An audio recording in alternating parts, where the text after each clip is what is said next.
அரசி, நீ முதல்ல கிளம்பு. உங்க பேச்சு கேட்காம இருக்கிறதுக்கு என்ன மன்னிச்சிருங்க. ஆனா நான் எங்கேயும் வரமாட்டேன். குமார் வீட்ல தான் இருப்பேன். ஐயோ அரசி, நீ புரிஞ்சுக்காம பேசிட்டு இருக்க. அரசி ப்ளீஸ் அரசி, சொன்னா கேளு. அரசிமா, உனக்கு அது எதுவுமே வேணாம். இந்த தாலியை கழட்டி தூக்கி போட்டு வா. நாங்க இருக்கோம். நாங்க பேசுறோம் மாமா கிட்ட. வா, வீட்ல என்ன பிரச்சனை நடந்தாலும் பாத்துக்கலாம். நாங்க பேசுறது உன் காதுல விடலையா? நீங்க எனக்காக நிறைய பண்ணிருக்கீங்க. கொலை பழிய ஏத்துக்க கூட தயாரா தான் இருந்தீங்க. உங்க 2 பேருக்கும் நான் நிறைய கடமைப்பட்டிருக்கேன். நீங்க வேற என்ன சொன்னாலும் நான் கேட்பேன். ஆனா இந்த ஒரு விஷயத்துல மட்டும் என்னை விட்டுருங்க. ப்ளீஸ் அரசி. முடியாது, முடியவே முடியாது அரசி. நான் குமார என்ன பண்ண போறேன்னு எனக்கே தெரியல. ஆனா ஏதாவது பண்ணுவேன். பாடம் கத்து கொடுப்பேன். அரசிமா, அது வரைக்கும் யார்கிட்ட உங்களுக்கு தெரிஞ்ச இந்த உண்மையை சொல்ல மாட்டேன்னு எனக்கு சத்தியம் பண்ணி கொடுங்க. அங்கெல்லாம் உன்னால இருக்க முடியாது. நீ வந்துரு, நம்ம வீட்டுக்கு வந்துரு. எதுவா இருந்தாலும் நாங்க பாத்துக்கிறோம். சத்தியம் பண்ணுங்க. ஆனா நீ எது பண்ணாலும் உனக்கு நாங்க துணையா இருப்போம். நாங்க எப்பவுமே உன் கூடவே இருப்போம். வாங்க மாமா. சுடரு, நீ போய் மாமாக்கு காப்பி எடுத்துட்டு வா.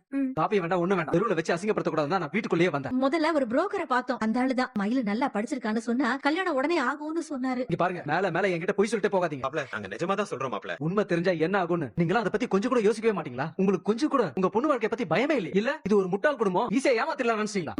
ஐயோ, நாங்க அப்படி எல்லாம் நினைக்கவே இல்ல மாப்பிள. எங்க சூழ்நிலை அப்படி. பொய் சொன்னது நாங்க தான். வேணும்னா எங்களை தண்டிங்க, உன்னை தண்டிச்சிடாதீங்க மாப்பிள. எங்க மகளை வாழ விட்டு ஆக்கிறாதீங்க. தயவு செஞ்சு அவளை கூட்டிட்டு போயிருங்க மாப்ள. அவளை கை விட்டுறாதீங்க. எந்த தப்பும் பண்ணல மாப்ள. போய் சொன்னதெல்லாம் நீங்க தானே. இம்புட்டு போய் சொல்லிருக்கீங்க. கல்யாணத்துக்கு முன்னாடி தான் சொல்லல, கல்யாணத்துக்கு அப்புறமாவது சொல்லிருக்கலாம்ல. அப்ப கூட வாயை திறக்கலையே, மூச்சு கூட விடலையே. ஏதோ ஒரு காலேஜ் வாசல் கூட்டிட்டு போயிட்டு அதுக்கப்புறம் உண்மையை சொன்னா. இல்லைன்னா அதுவும் தெரிஞ்சிருக்க. ஆமா, இவ ஹோட்டல்ல வேலை செஞ்ச கதை உங்களுக்கு தெரியுமா தெரியாதா? அப்ப எல்லாருக்கும் அந்த கதையும் தெரியும். அந்த யோசனையை நீங்க தான்